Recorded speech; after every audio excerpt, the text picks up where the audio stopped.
I am so excited for this spa day. Candles lit, music on, hot tub warm and ready. And then my chronic hives come back. Again, in the middle of my spa day. What a wet blanket. Looks like another spell of itchy red skin. If you have chronic spontaneous urticaria, or CSU, there is a different treatment option. Hives during my next spa day? Not if I can help it. Learn more at treatmyhives.com. This episode is brought to you by Progressive Commercial Insurance. Business owners, meet Progressive Insurance. They make it easy to get discounts on commercial auto insurance and find coverages to grow with your business. Quote in as little as 8 minutes at progressivecommercial.com. Progressive Casualty Insurance Company. Coverage provided and serviced by affiliated and third-party insurers. Discounts and coverage selections not available in all states or situations.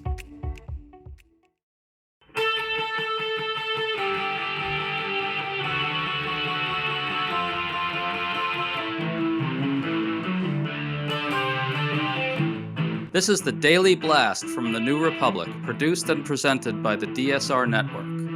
I'm your host, Greg Sargent.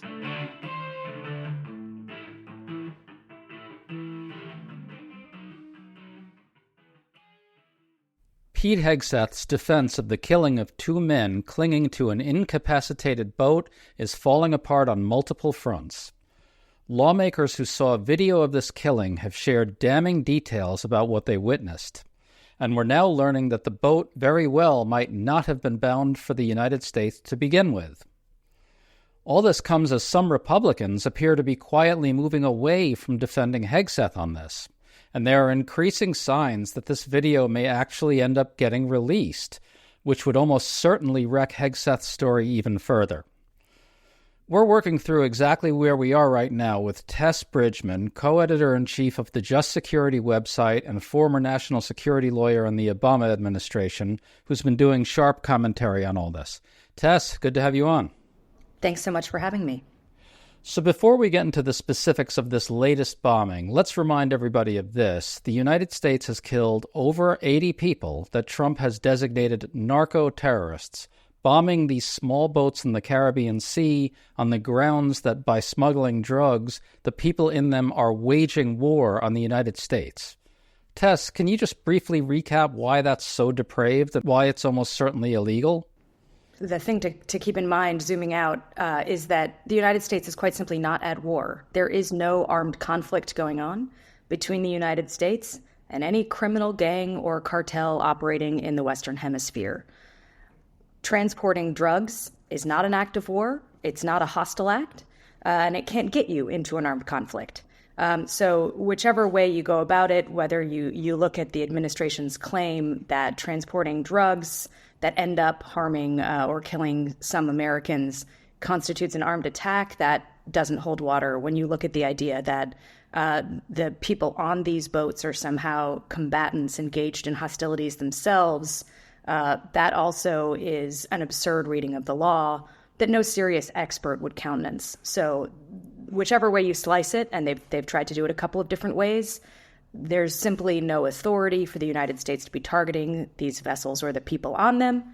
And that means the law that does apply is domestic criminal law and international human rights law, making these killings murder and extrajudicial killings or summary executions, respectively.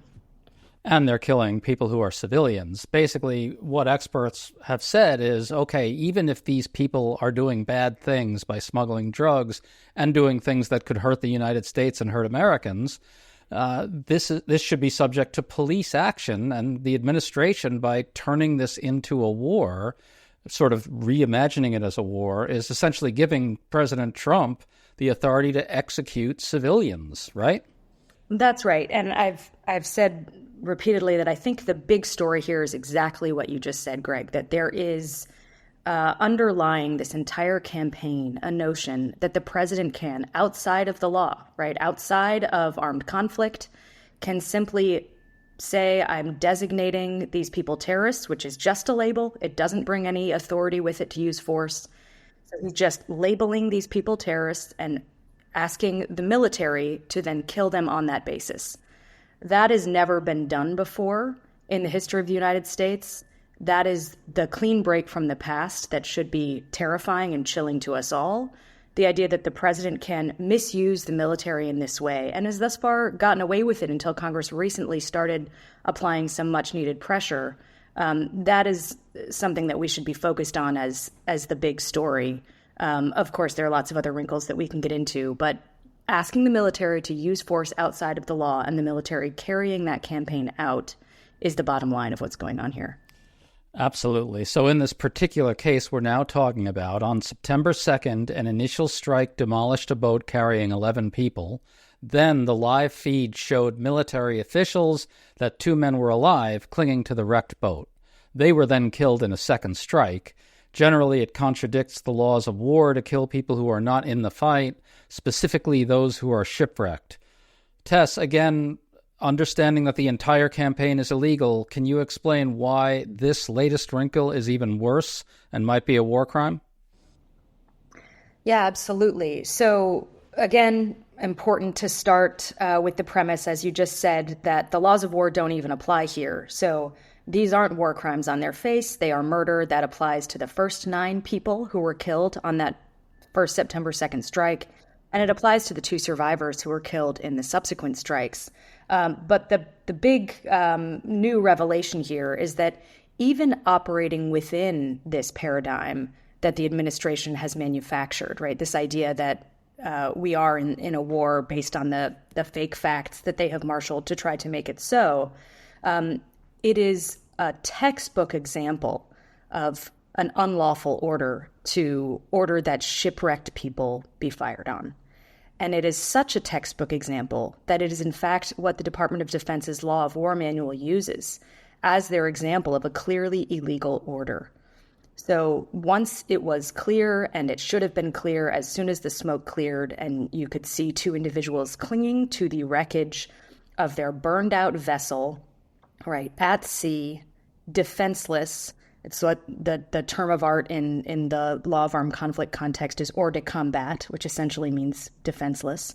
It should have been obvious to anyone seeing that video or who was informed of it in real time that the 2 survivors clinging to the wreckage of their burned out vessel were simply defenseless, were hors de combat as it's considered in the law of armed conflict, which means they posed no threat, and in fact, there was a duty, if feasible, to rescue them. That's something that Admiral Mitch Bradley, who was overseeing this operation in his capacity as the JSOC commander, should have known. It's something his military lawyer should have known, and that, quite frankly, should have been clear up and down the chain of command.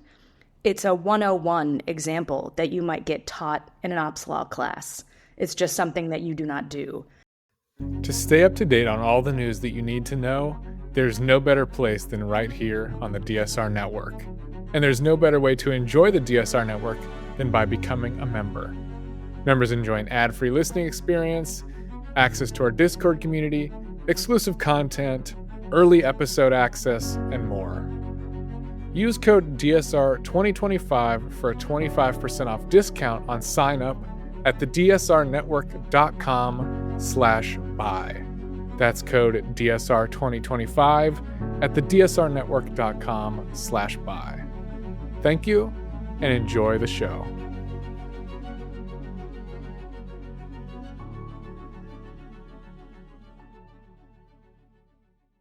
We're now getting new details about how bad this actually is and how clear-cut it is. Lawmakers viewed the video of the second strike last week, and the Times reports that according to people who saw it, the 2 men appeared to be waving at something, which indicated to these lawmakers that they were attempting to surrender or beckoning for a rescue. Now, Tess, some Republicans have offered this ludicrous explanation that these 2 men could have tried to contact other cartel members or could have continued to deliver drugs, but Representative Adam Smith told me last week that no recording of any radio traffic exists and no drugs were visible in the video.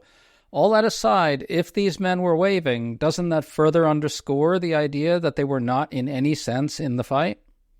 Absolutely. And again, that's what should have been crystal clear to anyone who was involved here. First and foremost, though, there was no fight for them to be surrendering from. And that's why this really horrific set of events clarifies the mind about the broader campaign. What exactly is it that Admiral Bradley, his lawyer, those in the chain of command were looking for on that day? Were they looking for them to put down their weapons? Because there's no allegation they had any to begin with, right? Were they looking at them to wave a flag of truce or surrender? Well, someone, even if they were trafficking drugs, someone trafficking drugs doesn't have such a flag. It's absurd to think about the scenario through a law of war lens when you're not at war. But even if you were operating in that paradigm, it is just blatantly obvious that you cannot strike these two survivors. And I think that's something that congressional oversight will continue to get to the bottom of and will shed light on the broader campaign. Well, it gets even worse. I want to play something that Pete Hegseth said on Saturday. The context here is that Hegseth is recounting that he watched the first strike on the boat, the one that incapacitated it. Listen to this. Later on, a couple hours later, I was told, hey, there had to be a reattack because there were a couple folks that could still be in the fight, access to radios. There was a link-up point of another potential boat. Drugs were still there. They were actively interacting with them. Had to take that read. I said, Roger, sounds good. From what I understood then and what I understand now, I fully support that strike. So let's note what Hegseth actually admitted here. He said that two men, quote unquote, could still be in the fight.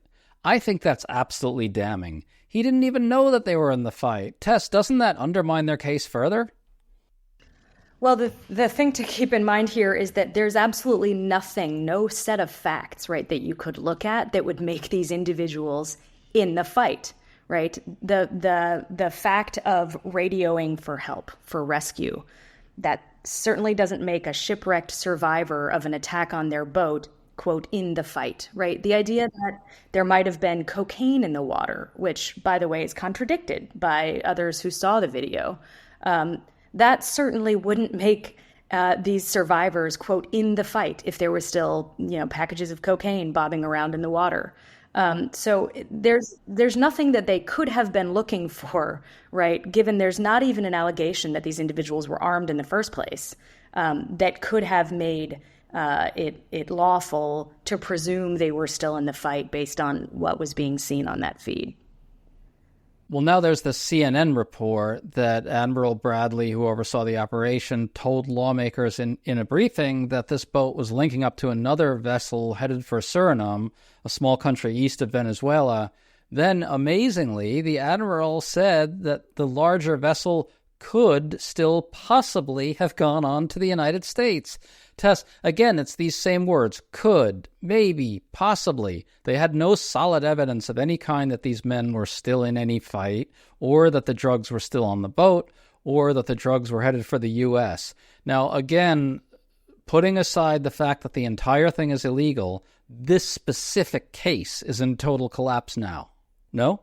It is. And, again, within the paradigm that the law of armed conflict somehow magically applies to this purported criminal activity, what we're looking at here might be a kind of legal theory that essentially holds that things being sold to finance a war effort are themselves targetable.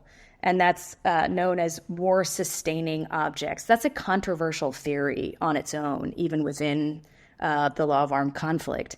But something that's really important to note is that people transporting war-sustaining objects are not considered fighters. They're not even considered to be civilians directly participating in hostilities. They are just civilians, full stop. And that means even if there were drugs that were targetable as war-sustaining objects, which again is not the world we're in because we're not at war, but even if that were the case, the individuals themselves would not be targetable. And so the fact that they went back and blew up 2 more people, right, after they had destroyed the boat with the drugs on it, it's just unconscionable if that's indeed the theory they were operating under. Then extend that to the fact that they were simply looking at transporting drugs to another vessel, likely in Suriname, that then was most likely going to Europe. It's very difficult, right, how you wrap your head around the idea that these could represent hostile acts or somehow represent attacks against the United States. So whether you're looking at it through the war-sustaining objects lens or the idea that this is somehow actually hostilities or actually combat, neither of those are plausible. Well, there are signs that Republicans are quietly starting to move away from Hegseth. Senator Jim Justice says he's, quote-unquote, not comfortable with the second strike. Representative Don Bacon strongly criticized Hegseth over another scandal involving sensitive information shared by text with a reporter, saying Hegseth's recent decisions have, quote-unquote, ruined his credibility. Now we're learning that lawmakers have quietly inserted a provision into the annual defense bill that withholds 1/4 of Hegseth's travel budget until unedited video of the strikes, meaning, I guess, all of them, but certainly meaning the one we're talking about, is released to the House and Senate Armed Services Committees. Tess, that would not happen without the quiet acquiescence of Republicans, correct?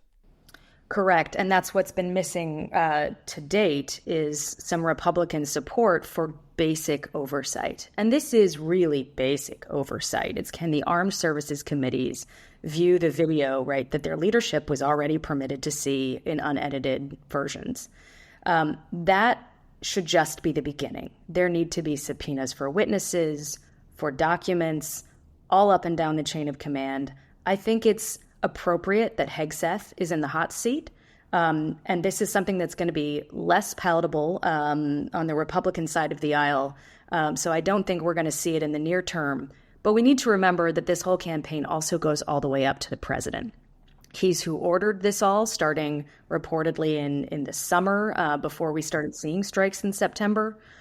So if starting with Hegseth and starting with the September 2nd second strike helps clarify the mind about the illegality of this entire campaign, I think that's a great place for oversight to start. If, on the other hand, it sort of shrouds the basic illegality of this entire killing spree, we may have a bigger problem on our hands. So I hope this is the beginning of true bipartisan oversight that gets to the bottom not just of the September 2nd strike, which was so manifestly unlawful that it boggles the mind how anyone in the chain of command could have countenanced it, but hopefully also the broader campaign as a whole that's killed, I think, 87 people to date. Yes, and I think you do need something as jarring as this second strike killing two very visibly helpless people to kind of pry open the door a little bit, even a crack, to getting Republicans on board with some kind of oversight. So let's look ahead. Are we going to get a full accounting of this? Remember, Democrats may take back the House, so we could see one then.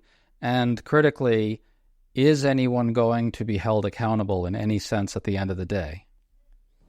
That's the question. I think we'll see this play out in different ways over the short, medium, and long term. I think in the short term, we may get some version of accountability for that September 2nd strike just through what Congress is now showing signs that it's willing to look at, right? Which is within the parameters even that the executive branch has set out. Could this even be lawful?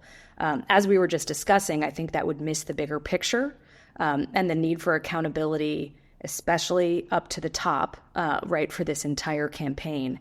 And if that doesn't happen, it normalizes the notion that the president can misuse the military by ordering them to use force outside of the law.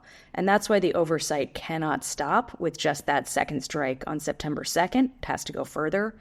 I'm under no illusions, right, that the Trump administration is going to start prosecuting people, let alone Secretary of Defense Hegseth, for these crimes, because they are crimes at the end of the day, not war crimes, just regular crimes under U.S. federal law. I do think what we might start seeing over time, though, especially if congressional investigations get more facts brought to light, is we could see more cases brought in international tribunals. We could see countries that have statutes on the books that let them prosecute particularly serious types of crimes where universal jurisdiction is an avenue. That could mean, for example, Hegseth has to be careful where he travels when he's no longer in office. And I would hope that in the future, we see a U.S. executive branch that sees fit to hold its own to account. I think that's what was missing in the post-torture years. And that's what we need to see now, unless if we ever want to turn the page on the idea that the most powerful people in our government can never be held to account no matter what they do, right? It should have been the case with torture. It has to be the case for murder.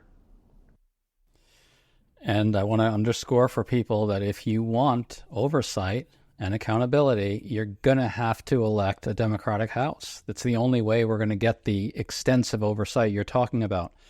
Tess Bridgman, thank you so much for coming on. That is really harrowing stuff, though, I will say. It is. I wish we were talking about a different topic, but thanks for breaking it down, and it was good to be on.